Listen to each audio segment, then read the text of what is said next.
Nagpakita si Jesus sa kanyang alagad. Hello, ako nga pala si Tony.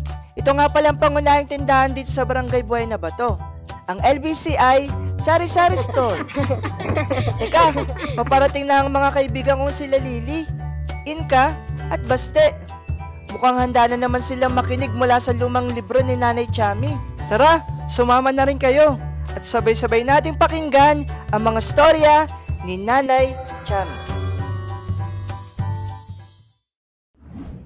O mga anak, merienda muna kayo habang nagre-review kayo. Salamat, Nanay.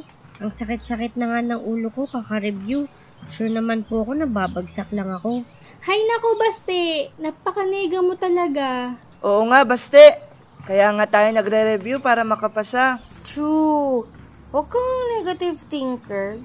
Alam kong lahat tayo papasa. Hindi talaga ako. Di naman ako matalino. Baste! Oo na, sorry na. Anak, lahat ng bagay ay kakayanin natin sa tulong ng Panginoon. Kaya dapat huwag kalimutang Mag-pray! At gawin ang best. tama mga anak. Kahit kailan talaga tong si Baste, laging nagda-doubt sa sarili. May naalala tuloy ako. Alam niyo ba na... Ano po yun, Nanay? Kwente po ba yan, Nanay? Oo, tungkol sa isang tao na mahilig din magduda. Yehey! Gusto ko pong madinig. Itong kwentong ito ay kadugtong ng kwento natin nung nakaraan. Naalala niyo pa ba yun? Opo, ipinako si Jesus sa krus, inilibing at nabuhay muli sa ikatlong araw. Tama, Tony. Sige, makinig kayo ng maigi. Mababasa natin ito sa Juan 20:19 hanggang 30.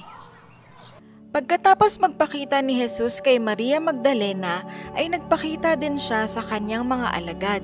Ngunit si Thomas, na tinatawag na kambal, at kabilang sa 12 alagad, ay wala roon nang dumating si Jesus. Kaya't sinabi sa kanya ng ibang mga alagad, Nakita namin ang Panginoon! Sumagot si Thomas, Hindi ako maniniwala hanggat hindi ko nakikita ang mga butas ng mga pako sa kanyang mga kamay.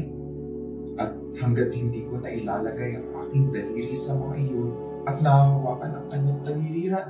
Hala, grabe po pala magduda si Tomas. Tama ka, Inka. Kaya naman makalipas ang 1 linggo, muling nagkatipon sa loob ng bahay ang mga alagad at kasama nila si Thomas. Nakasara ang mga pinto, ngunit pumasok si Jesus at tumayo sa kalagitnaan nila. Sinabi niya, Sumainyo ang kapayapaan. at sinabi niya kay Thomas, Ilagay mo ang iyong daliri dito at tingnan mo ang aking mga kamay. Ilagay mo ang iyong kamay sa aking tagiliran. Huwag ka nang mag-alinlangan pa. Sa halip ay maniwala ka. Sumagot si Thomas. Panginoon ko at Diyos ko! Sinabi sa kanya ni Jesus, Naniniwala ka na ba dahil nakita mo ako? Pinagpala silang hindi nakakita, gayon may naniwala. Marami pang mga himalang ginawa si Jesus na nasaksihan ng mga alagad na hindi nakasulat sa Biblia. Ngunit ang mga nakasulat dito ay isinulat upang tayo sumampalataya na si Jesus ang Kristo, ang anak ng Diyos. At sa paniniwala natin ay magkaroon tayo ng buhay sa pamamagitan niya. Wow, ang astig naman pala nun, Nanay. Si Jesus pa mismo ang nagpakita ng pruweba kay Tomas para lang maniwala siya. Kaya nga po, Nanay wala po talagang imposible kay Jesus Christ. Tama! Kaya ikaw, Baste, ang dapat mong gawin ay mag-aral lang mabuti at magtiwala sa Panginoon na kakayanin mo ang lahat. Opo, maraming salamat sa mga paalala nyo. O siya, mag-aral na kayo ng maigi. Salamat po, Nanay. Okay, class, ito na ang resulta ng exams nyo. Hala, grabe! Bakit, Baste, bumagsak ka ba? Hindi ako makapaniwala na pasado ako! Yes! Wow! Congratulations, Baste!